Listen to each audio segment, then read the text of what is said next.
अगर आप चाहते हैं भोजपुरी हिट सॉन्ग सबसे पहले आप तक पहुंचे, तो लवली वीडियो चैनल को जरूर सब्सक्राइब करें और साथ में बेल आइकन को दबाना ना भूलें।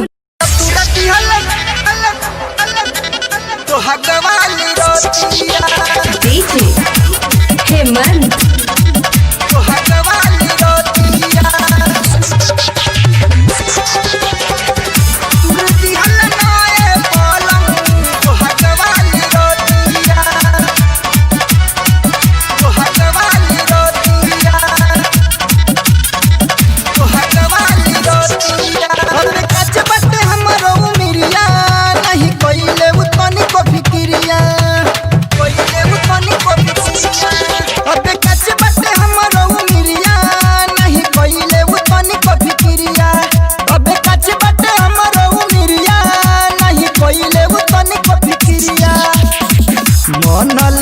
हमरो राजा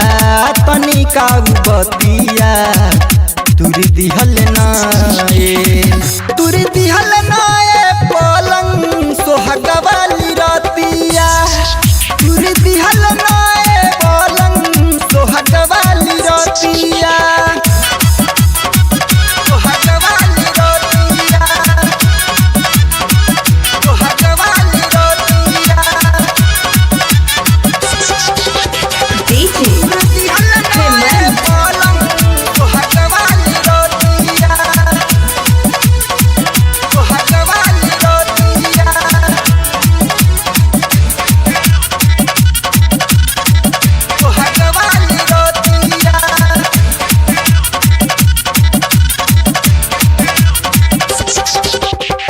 लाज के बात कैसे कहीं बढ़ल बा परेशानी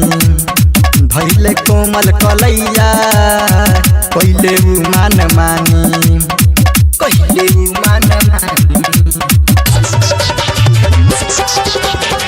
लाज के बात कैसे कहीं बढ़ल बा परेशानी धैले कोमल कलैया कैले मान मानी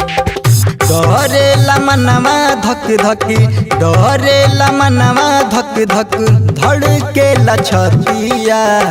तुर दिहल नाए पलंग सोहगवाली रतिया तुर दिहल नाए पलंग सोहगवाली रतिया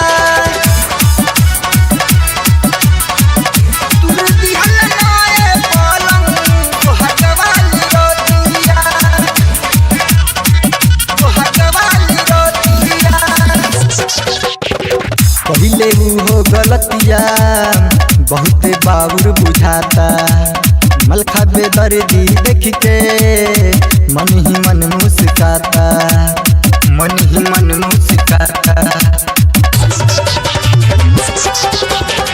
पहिले हो गलतिया बहुते बाबुर बुझाता मलखा बेदर्दी देख के मन ही मन मुस्काता मैनू दिन पिया जी के फिर गइल मतिया तुर दिहल नाए पलंग सोहगवाली रतिया तुर दिहल नाए पलंग सोहगवाली रतिया अबे कच बटे हमरो मिरिया नहीं कइले उतनी को फिक्रिया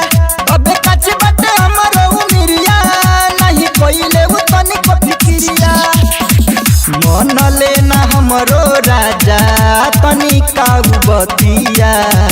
तुरी दिहल ना